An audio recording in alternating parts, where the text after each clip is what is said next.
Welcome to Dispatches with Hollie McKay. This podcast is proudly brought to you by Humanizing Global Policy, an organization committed to deepening the understanding of how policies impact everyday lives. Hey, good morning and welcome back to another Dispatch with Hollie McKay. Today we're going to talk about a couple topics. We're going to start off with the press and the posturing of the press as from the point of view of being an independent reporting agency in this country, and then we'll follow up with a very nice article that Hollie wrote about the issues of motherhood. And but let's start with this thing in the press. In the last week or so, or last couple of weeks actually, we've seen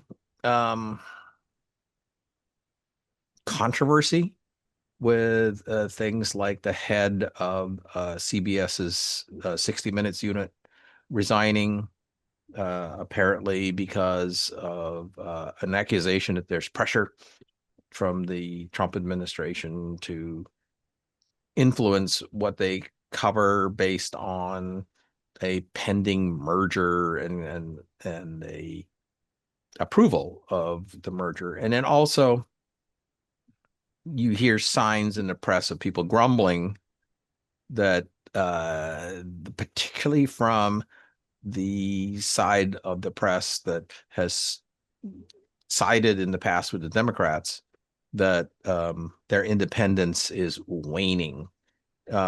And you've been on the inside of this, and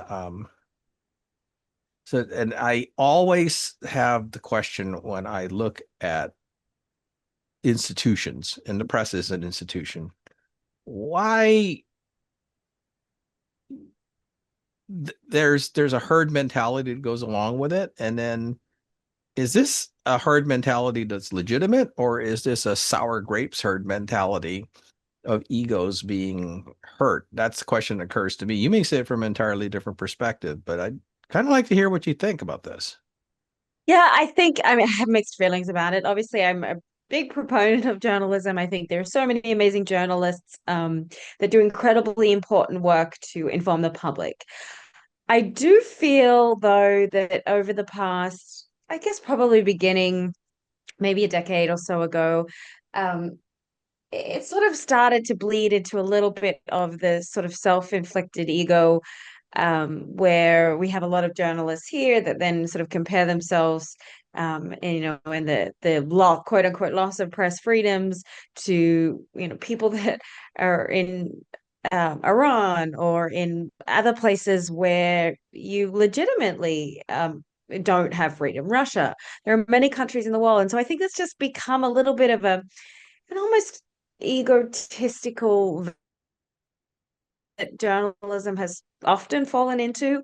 And I just think that sure we have problems. There are for concern from the government point of view, but kind of comparing yourself to journalists in these places who genuinely, really, really do risk their lives, the very small percentage that are willing to go against the grain. And I do think that analogy is a little bit is sort of skewed. And I just sort of see it more and more, this kind of self-congratulatory thing, I don't know what else to call it, that tends to happen, particularly within corporate media. But having said that, I do think that there are very legitimate I have a very legitimate pushback against a lot of what corporate media sort of says is we're freedom, we're independence, and that's just not from a government point of view. That is the way that the media system is set up. And you are beholden to your shareholders, you're beholden to your advertisers, you're beholden to essentially the political dynamics of your audience. And that completely is going to skew the information, how you approach a story, and what story you choose to cover and what you don't. And it's something that has long sort of frustrated me. But it happens very much on both sides of the, quote unquote political media spectrum. I think you probably remember, Dennis, this was a big eye opener for me. Many years ago, I had been covering the ISIS conflict for quite some time in Iraq and Syria. And at one point, my own risk, really, where we were identifying suicide bombers and where they were from. And there was one particular sort of group of ISIS fighters that had been killed, and they happened to have Saudi ID cards on them. And so I felt that this was an important story of who was coming in, how they were coming in. And so I did go, out on a limb in writing what I was quite proud of, is a sort of a story that hadn't really been done. The story went up, it was sort of put at the front, got a lot of hits and clicks. And then I remember getting a call to go into my boss's office, and him saying that basically I hadn't done anything wrong, but that the story needed to be deleted and taken off.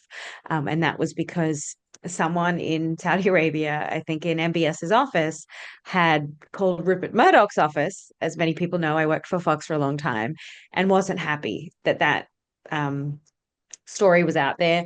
I believe he had an upcoming interview with another big Fox personality that was in jeopardy, that they didn't want to jeopardize. And so, I didn't really have any say in the matter. I was just told this is what's happening, and that's it, end of story. And it bothered me a lot. It still bothers me to this day because, I'm not a famous, Fox personality. I don't certainly make the money that those anchors do. I'm just a kind of nobody writer, and yet I really worked on this story, and just to kind of see it disappeared like that. And I think there's a multitude of things at play. Obviously, an interview being set up, personal relationships, people who were invested financially in the company as shareholders. So it was a lesson to me about really how this game can very easily be manipulated. Yeah. Oh, I remember the spiking of that story very, very well. Yeah. And I remember when it went up, in the back of my head, asking myself, how long is it going to take Riyadh to call and say, get rid of that thing now? And it didn't take them very long at all. Um, it's, but then again, getting caught in the dynamics of international global negotiations and posturing is, you've done it, I've done it, um, in whatever context that we wound up interacting with it. And yeah, you're like the little mouse in a room while the elephants are dancing all around you, trying not to get stepped on. And but yeah, I mean, that was a damn good story, by the way. It was dead Thank you. on. And I have no record of it. Yeah, No yeah, record of it. It's like cleaned yeah, out of the yeah. It just, system. it And just, obviously I no longer have access to my email. So yeah, no record of that story. yeah, yeah. No, I mean, it disappeared, and I could never find it again. And I mean, No. whoever scrubbed it well. Yeah, it was totally gone. It wasn't just taken down. It was, axed from the system, so to speak. Yeah, yeah, yeah. No, yeah, that was it turned out as a file not found error Yeah. when you So access the my link point directly. really, Yeah. yeah, is and that's just an example. But my point being is that um the quote unquote independence thing is lovely to say. It sounds great, but in reality it's not reality. That there are many interests often at play, regardless of whatever corporate side that you are looking at. There's many dynamics behind the scenes that often as journalists we aren't always privy to. How many articles really, I think you're seeing, maybe a little bit more pushback because social media broadens things now. But I mean, historically, there was never really criticism of big pharma or any of these kind of major groups that advertise in all these news sites. And so just, on that alone, I think that we aren't always given a full picture of what we should, and it's not journalists' fault, it's the way that the structure is set up. And I do think that's sort of partly why you do see a lot more independent journalism now, and you see and people going out and crowdfunded and that kind of thing. But even with that, what I see is sort of self-selection based on audience. And if your audience is a big MAGA audience, then you are going to tailor, what you do and what you say, and what you choose to publish or not publish based on that readership. And similarly, if your readership is much more sort of pro-left, then things are going to be tweaked that way. So even with independent journalism, it's not always really independent. And so it's just something to be aware of. And um, I, I'm sure I'm certainly not perfect and not pretending to be perfect, but I think, that is something I do definitely try to do, is things that I feel are important topics, irrespective of how many people I'm going to piss off. And yeah, I'll often see it if I write a particular story and then suddenly, I'll get just a flood of unsubscriptions, which always is a bit of a gut punch. But yeah, people don't want to listen to something or read something that doesn't jive with their worldview, and that's unfortunate. But for as long as I can, I'll try to be able to keep doing what I think is important. But uh, yeah, it's a tough climate. Yeah, well, I mean, corporate journalism, as you well know, is not driven by the quality of the reporting, but by the audience share and Nielsen rating and the corporate bottom line is really what, I mean, I've seen it from that standpoint. And yeah, the bottom line does count in the equation. So, and occasionally people just can't take that resolution. But yeah, it's an interesting time, considering that there are like TV shows that have gotten a solid slap in the face in particularly during this time, because they catered to an audience clearly for economic purposes, and it's gotten them into hot water. And but is that, you have to ask the question, is that really is that press freedom, or is that the money side of the company chasing the money and then going a little bit too far in chasing the money? I think it deserves a better analysis and better attention to it, so that people understand exactly what they're dealing with. That it's not say anything you want. It's tempered, and nothing is ever going to change that. As was it William Randolph first said, all the news that's fit to print. Yeah. Yeah. Yeah, Okay. it's a Yeah. topic we can talk No. about for a long time. There's so much to it. There's so much that happens behind the scenes, I think people don't know. But at the end of the day, yeah, I just encourage people to look at a variety of places, and don't just be quick to shut something down because it doesn't immediately go with the flow of how you see the world. I think curiosity and having an open mind and being able to formulate opinions is really something that we're losing. And so the best advice I can give is to read broadly and, again, with an open mind. Yep. Yeah, you and me both, man. Like I tell people, we both have the same opinion on that one. If you don't read it from 3 different angles, you haven't read enough yet. Let's switch topics. So you wrote this really nice article about, the issues facing mothers, and from the point of view of the continuing systemic things that mothers face, particularly in developed countries. or in particularly in the United States, because other developed countries have different ways of handling that are arguably better. But go over that article a little bit in terms of what your observations were from a reporting standpoint, and then we'll talk about the opinion side of it.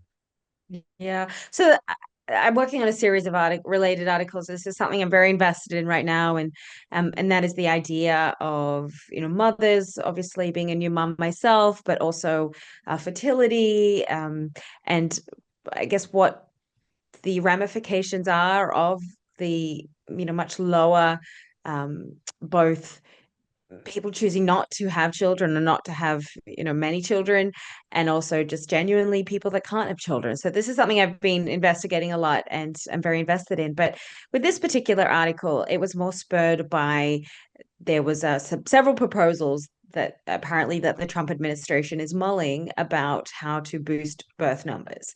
And I think people don't realize it is a genuine problem when countries, the developed countries in particular, are not having children. It's not equating to replacement numbers, and so that does have, in one more generation, two more generations, a drastic effect on the economy, and particularly also if immigration numbers are being drastically cut too. There's going to be a slew of problems that are going to come from a smaller population. So I think there is a genuine cause for concern in that sense. But in this day and age where we're living, the times that we're living in, the cost of living, I can certainly understand and personally adhere to this sort of concerns about having larger family. And so anyway, these proposals that, Trump, who likes to consider himself to be some sort of fertility president, is putting forward things like a, $5,000 cash bonus, which, okay, nobody's going to say no to free money, but I really don't think it's going to move the needle in any way, shape, or form. And then there's sort of allocating 30% of fellowships, Fulbright scholarships to mothers. Okay, great. Certainly not going to move the needle. And I think, one of the real kickers was this motherhood medal, that if you have 6 or more children, well, that, to me, I don't know who is advising him on that, but that's so silly. I don't know a single mother out there who's like, I'm going to have 6 children so I can get a medal. I think that's pretty much ridiculous. And I think that in this whole schism, what is really being overlooked are the things that would genuinely bolster birth rates. The cost of childcare in every single state is more than rent. So can you imagine, like, for one child, it's enough, but most people can't afford it for 2, let alone anything more than that. It's just unattainable.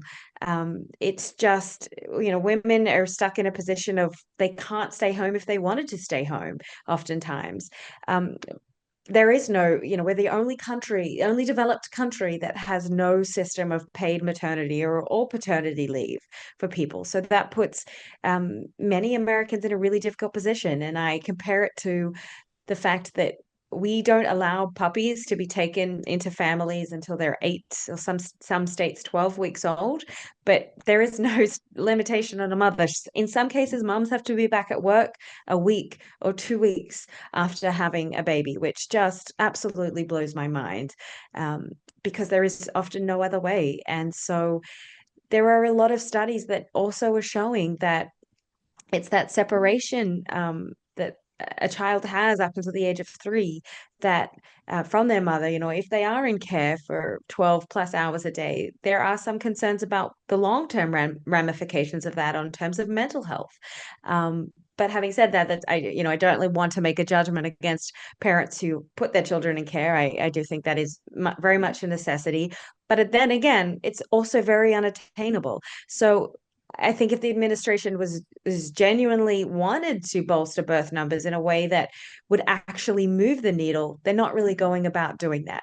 Affordable childcare is another, or some sort of subsidy, so that if the mother chooses to stay, or the father chooses to stay at home, then they can receive some kind of subsidy in exchange for that. So I think that is, a policy I think that would inspire people to have a lot more children to begin with.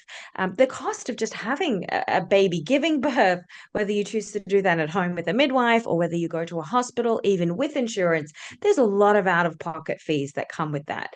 And in many cases, healthcare for many people is just unattainable as it is.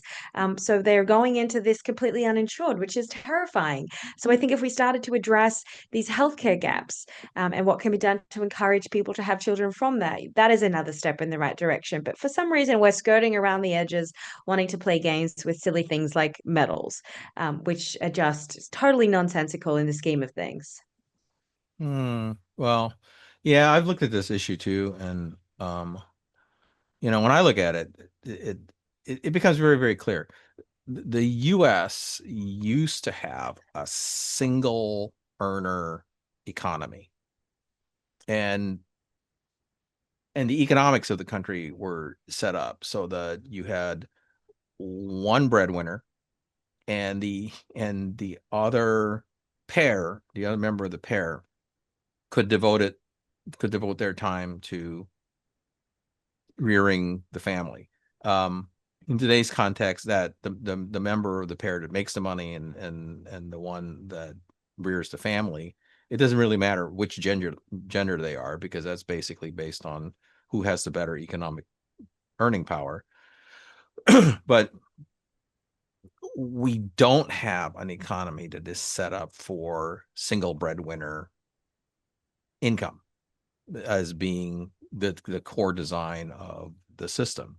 So, and I don't think any of this stuff gets better until we basically alter the way the economy works to the point that family becomes co-equal in priority with being a worker again. In a sense, we've gone to an all worker society, which doesn't leave enough room, or doesn't, in some cases, doesn't leave any room for parenting. You just kind of squeeze it in as best as you can. And that's a very fundamental design for culture and society that shifted, I think, somewhere around World War II, because of the need for domestic workforce versus a wartime workforce. And it's never really been fully addressed. It's been exacerbated over time by a civil rights movement that has basically encouraged people to, be breadwinners in equal state in order to be considered to be part of a politically acceptable family structure. And it's the children that suffer because of it. And it's not, there's no easy solution to that, because you'd basically have to radically change the economy. It could be along the lines of, would robotics offsetting the need for a worker in the family structure be an acceptable solution? There are ways to go do it, but nobody's really focusing on that. They're focusing on the feel goods as opposed to the deep structural things that have to happen in order to make the situation better. But if you can get away with it, man, and you can have a single breadwinner family structure with a pair, there's a lot to be said for the old Ozzie and Harriet model in terms of the mental well-being of a family. And I just think that there's a cultural shift is also something that needs to happen, where children are still valued parts of society, and motherhood is something that's a valued part of society, that isn't sort of seen as, okay, well, you're doing nothing with your life if you're staying at home, but something that's seen as a beautiful, important work, the absolute legacy, the best thing you've done, the best thing you will ever do. And I just think that we've moved away from that a lot. Again, feminism done amazing things. I consider myself a feminist, but I also see the downside in that he's put double burdens on women to both be out in the workforce, kind of trying to make their mark, so to speak, and then being the person that typically does most of the work around the house, and also most of the work in caring for children. So it's become this sort of impossible burnout, I think, for many women. So the idea of expanding the family even more is just unfathomable. And I think sort of Gen Z looks at that and is like, I want no part of that. That looks like miserable. That looks miserable, which I think is really sad. And that's where I see this cultural shift being really necessary, because it's such a beautiful thing. And I want people, young people, to aspire to want those things, and to recognize it as something that is a beautiful part of life, as opposed to something that is going to zap all your fun and take all your time.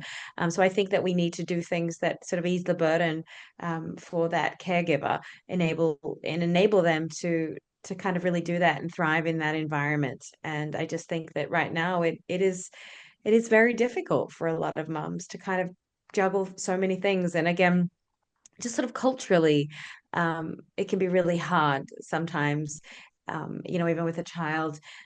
For example, this week I was trying to make some appointments, and then the fine print as I'm filling out these forms was like, you can't bring children to these appointments. And I thought, well, I'm working from home. I'm also Raven's caregiver when I'm not traveling, and I don't have the luxury of just, we don't have family here.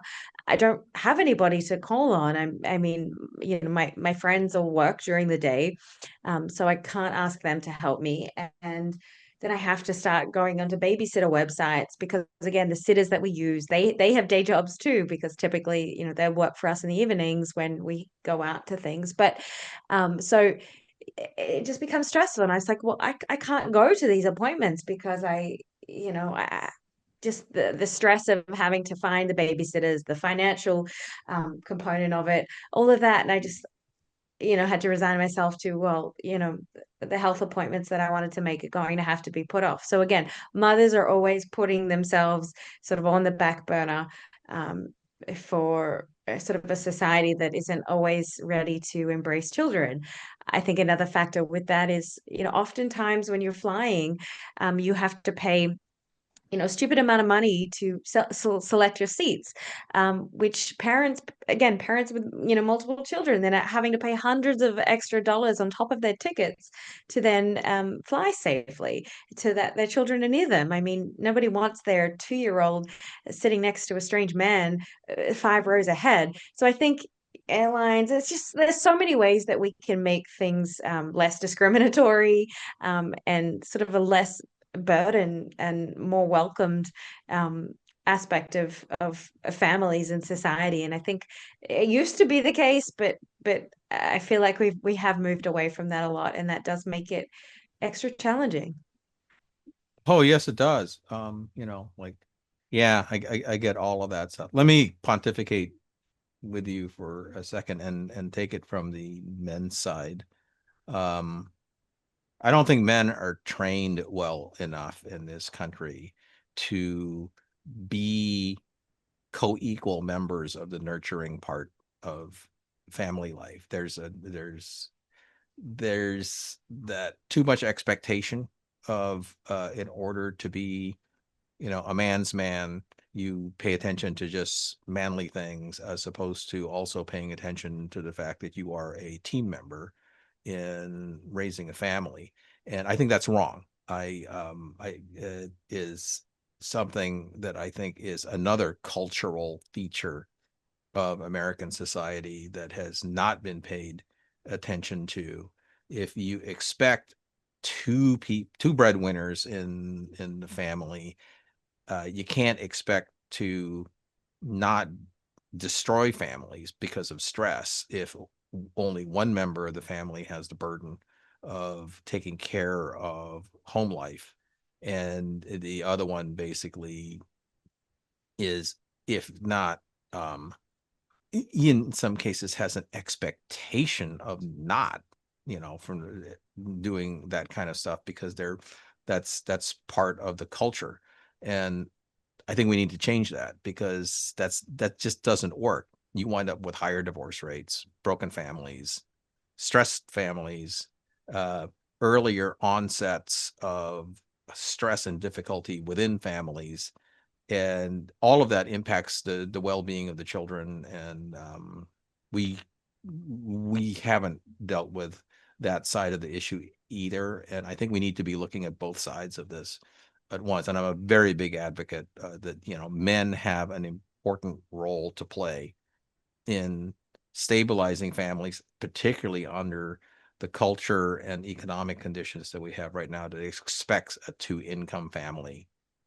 And we're not there yet, not by a long shot. Yes, we have a long way to go. And in the next couple of weeks, I have some more articles coming out, both looking at the drastic decline in fertility and what is actually happening both on the male and female sides. So I think next week we can discuss that. And then also something I'm looking at is sort of lack of awareness and the sort of craziness of what we're doing to women and to girls and to hormones and to the fact that girls as young as 6 or 7 are starting to go through puberty, which is obviously very terrifying and has drastic health ripple effects and certainly will have drastic health ripple effects going forward. So those are a couple of topics that I'm delving into just because I think that there are things that affect everybody that we need to be aware of now, that aren't talked about. And I think that there is a lot of, again, agendas at play in terms of who makes money off what, that we aren't privy to. And I think there is a cause to be a little bit distrustful oftentimes of the information being thrown at us, once you start to break that down. Yeah, well, this turned out to be kind of a meaty talk today, didn't it? There's a lot Yeah. there. There's a lot there to unpack, I think. A lot there to unpack that just doesn't get the attention that it needs. Yep. All right. Well, I mean, and with that, I think we've there will be more about these topics, of course, but for now, thank you, Holly, for another very interesting discussion, and we'll see you next time. Thank you, Dennis. Take care.